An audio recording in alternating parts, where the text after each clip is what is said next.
अक्षरों में दर्ज है कहानी मालवा की लोकमाता देवी अहिल्याबाई होलकर की।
ये कहानी है नारी शक्ति के एक ऐसे रूप की जो बेटी है, पत्नी है, बहू है, मां है, शासक है, सेवक है और है प्रेरणा स्रोत लाखों महिलाओं की। वो जिसने बिना तलवार उठाए ही कई युद्ध जीते, जिसने अपना दुख मिलाकर अपनी प्रजा के हित के लिए सदैव काम किया।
अहिल्या का विवाह पूरे मालवा में त्योहार सा बना है। महीनों उत्सव चलता है और इंदौर के राजमहल में प्रवेश हुआ होलकर साम्राज्य की पुत्र वधू अहिल्या, जो कुछ ही माह में राज परिवार से लेकर प्रजा हर किसी की प्रिय हो गई। हर किसी को अपने परिवार सा प्रेम देने वाली अहिल्या पग पग पर खांडेराव को प्रेरित करती, राजकाज और शस्त्र विद्या में अधिक रुचि लेने लगी।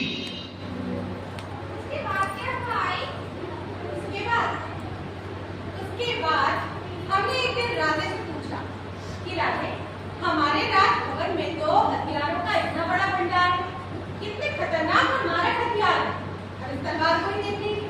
तो राजे ने कहा, वो तो है अहिल्या। फिर हमने राजे से कहा, आपको पता है राजे, हमें तलवार चलाने का बचपन से ही शौक है, राजे हमें सिखाएंगे ना?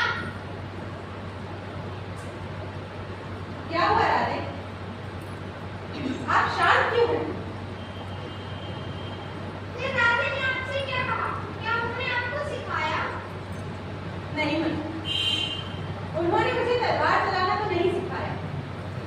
वो मुझसे बोले, हमारे बाबा का पराक्रम ही बहुत है, हमें तलवार चलाने की क्या आवश्यकता?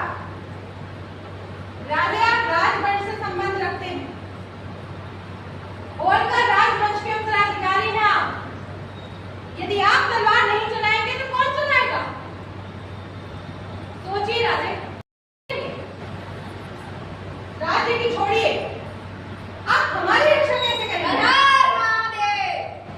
आओ अहिल्या, युद्ध का अभ्यास करें।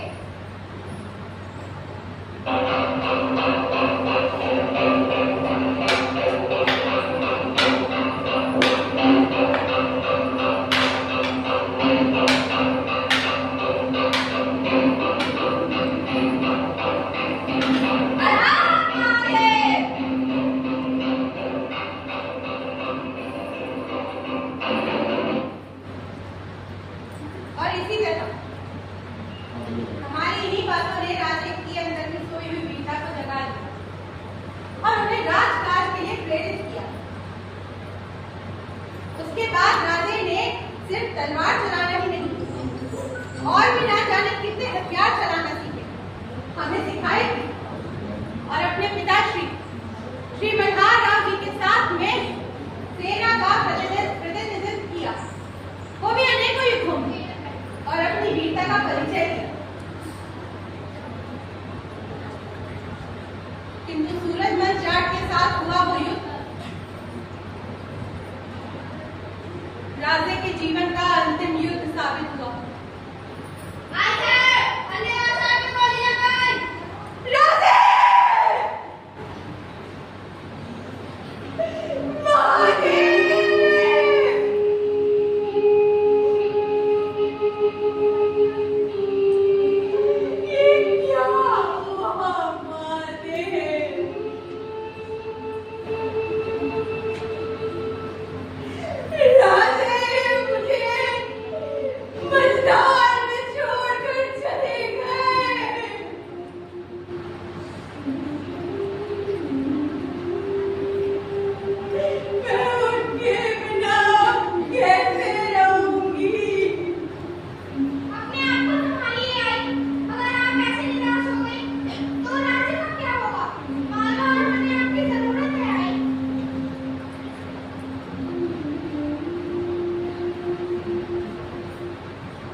कुंभेर के उस युद्ध ने मेरे जीवन की दशा और दिशा दोनों बदल कर रख दी।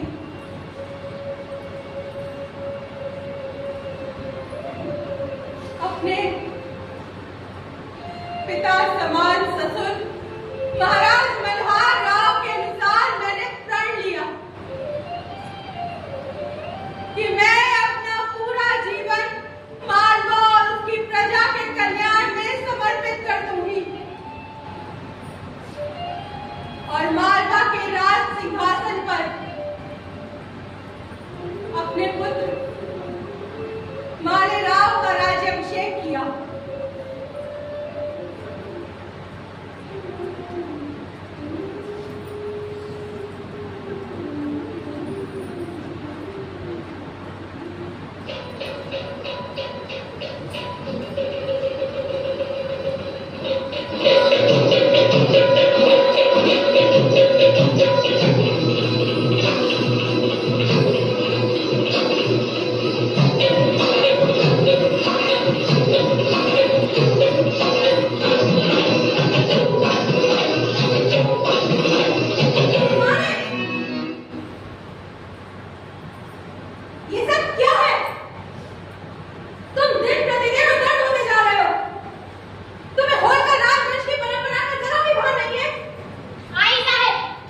कि माले राव को भी हाथी के पांव तले कुचलवाकर मार दिया जाए।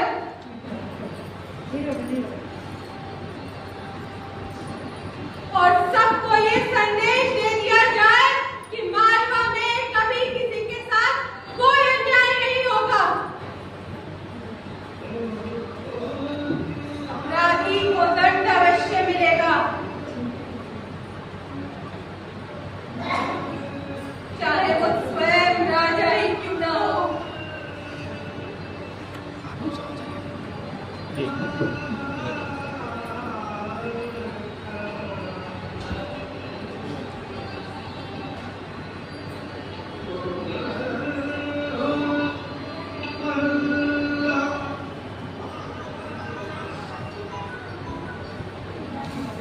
आई साहिब, राव और दादा उदयदार सैनिकों को लेकर मालवा पर आक्रमण करने आ रहे हैं। आई साहिब, गुप्तचरों से पता चला है गंगाधर चंद्रचूड़ ने दादा राघोबा पेशवा को पत्र लिखा। होलकर राज का कोई राजा नहीं है, राज्य को हड़पने बहादुरी का अचूकनामा है। शीघ्र आओ।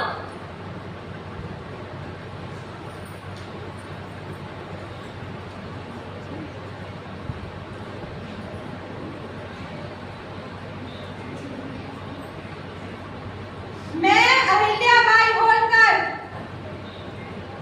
महाराज मल्हार राव की पुत्रवधू, वीर खांडेराव की धर्मपत्नी, अपने दिवंगत श्वशुर के वचन और गीता पाठ को साक्षी मानकर स्वयं को मालवा की महारानी घोषित करती हूँ।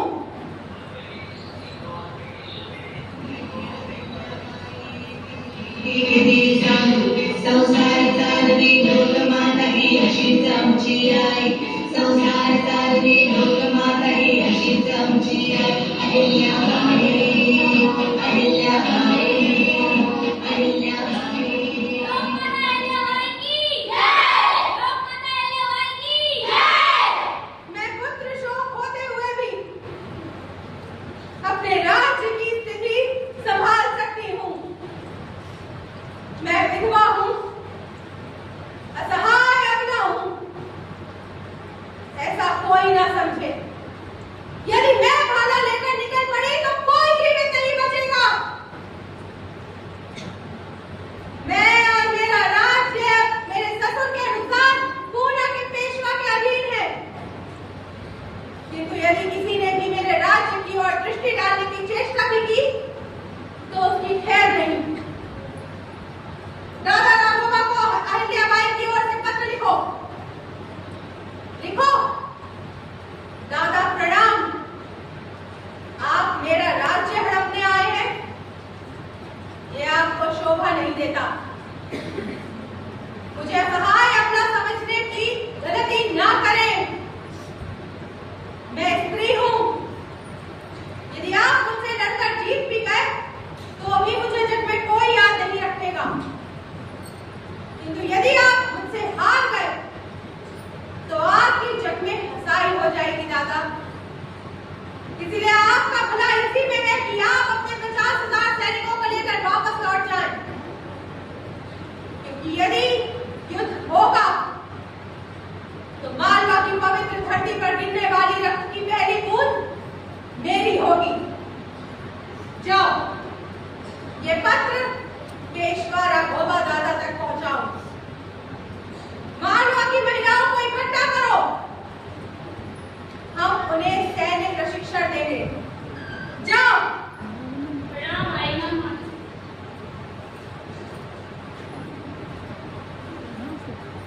हम महिलाएं असहाय नहीं।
पति के बिना एक महिला का जीवन आसान हो सकता है, लेकिन एक रात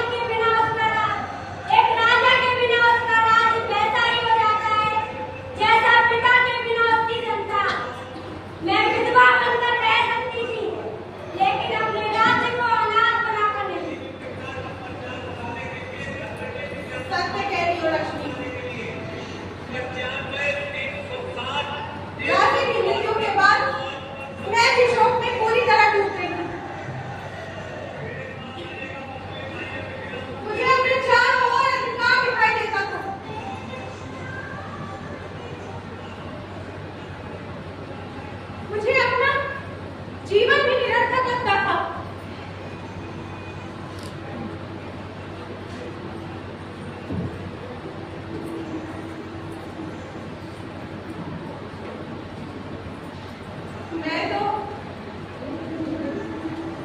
उनकी चिता के साथ सती होना चाहती थी।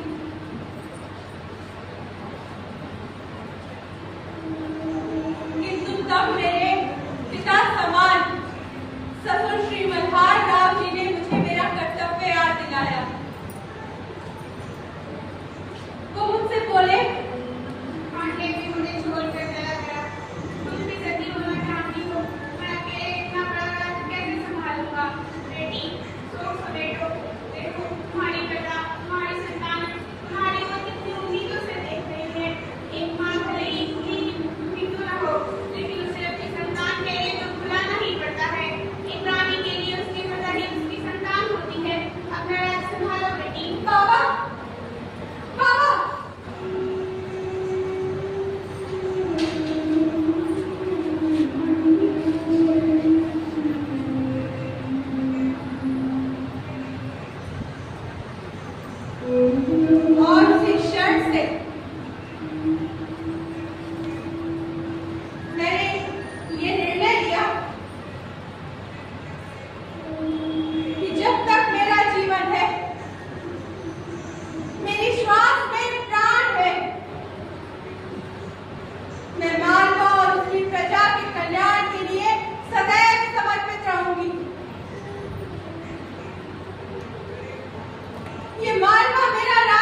निवासी हो।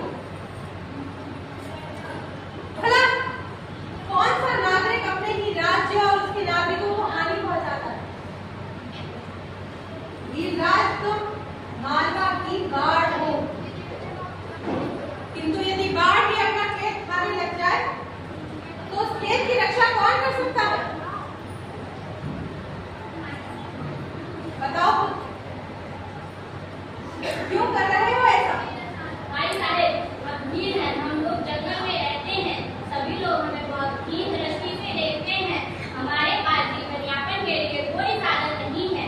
यह व्यापारी और यात्री लोग यात्रा व व्यापार करने के लिए हमारे जंगल के रास्तों का प्रयोग करते हैं, जिन्हें हम बनाते हैं। हमारे जंगल से औषधि आदि ले जाकर उनसे मुनाफा कमाते हैं और उसके बदले हमें कुछ नहीं देते।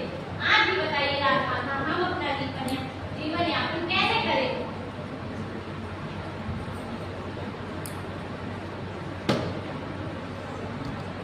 जाओ वीरराज, जंगल के सभी निवासियों को सूचित करो, जो भी व्यक्ति शस्त्र चलाने में पारंगत होगा उसे मालवा की सेना में नियुक्त किया जाएगा, साथ ही वेतन भी दिया जाएगा। राजमाता, उठो वीरराज, तुम इस राज्य के निवासी हो, साथ ही सारे व्यापारियों को सूचित करो, जो भी व्यापारी जंगल के मार्गों और उसकी संपदा का उपभोग करेगा उसे 1 कौड़ी कर के रूप में वीरराज को देनी होगी। ये कर वीर कौड़ी के नाम से जाना जाएगा। लोकमाता अहिल्याबाई की जय! लोकमाता अहिल्याबाई की जय! यशवंतराव, हम तुम्हारी राज्य के प्रति निष्ठा और वीरता से अत्यंत प्रसन्न हैं। महादेव को साक्षी मानकर लिए हुए हमारे वचन के अनुसार हम तुम्हारा विवाह अपनी पुत्री मुक्ता से करवाएंगे।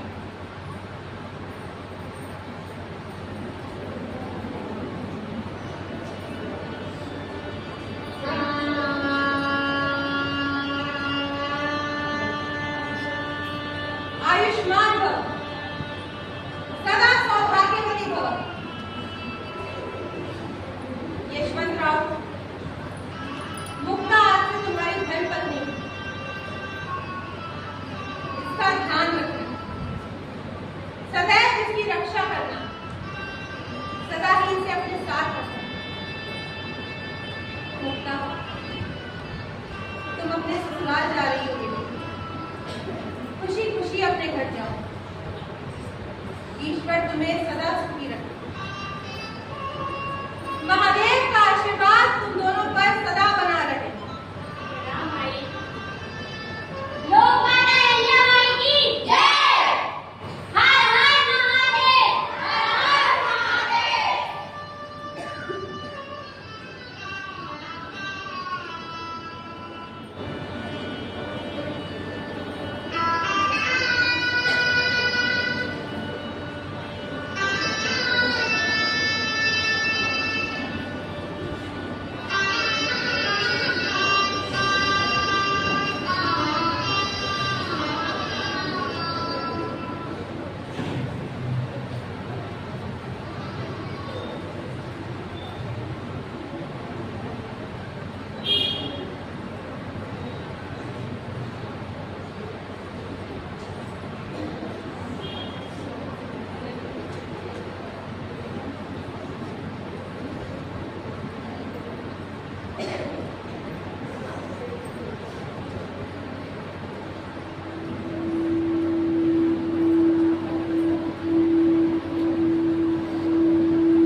ये सारे भाव हमें उपाट स्वरूप मिलते हैं महादेव,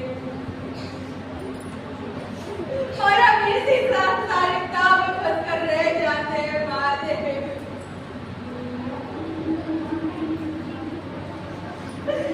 मैं दिशाहीन हो चुकी हूँ महादेव, मुझे दिशा दिखाइए, मुझे दिशा दिखाइए।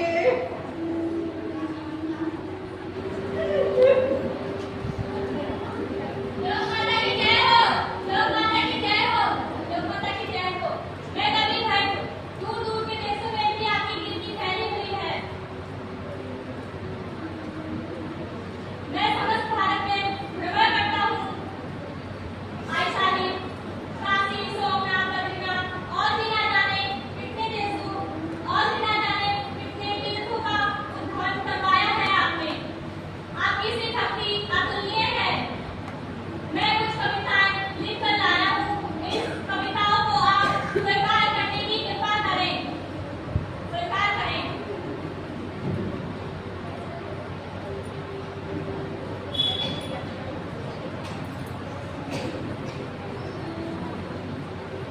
कविराज,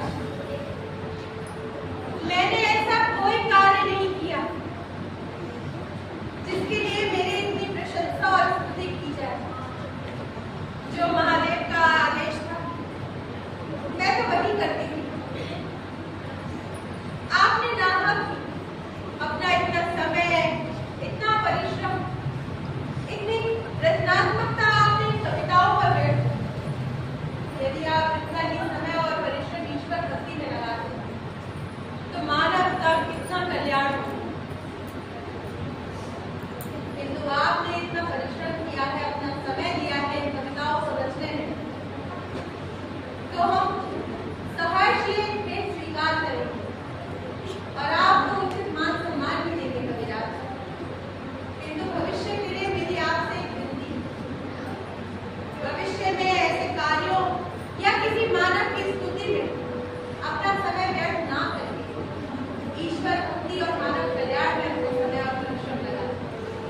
हमें अत्यंत हर्ष है। धन्यवाद। हर हर महादेव। हर हर महादेव। लोक माता की जय हो, लोक माता की जय हो।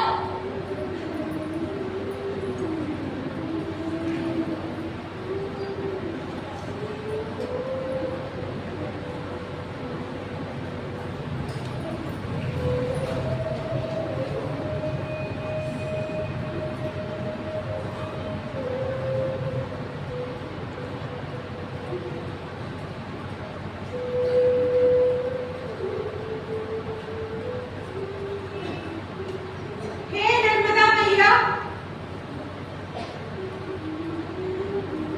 मैं एक तुच्छ सी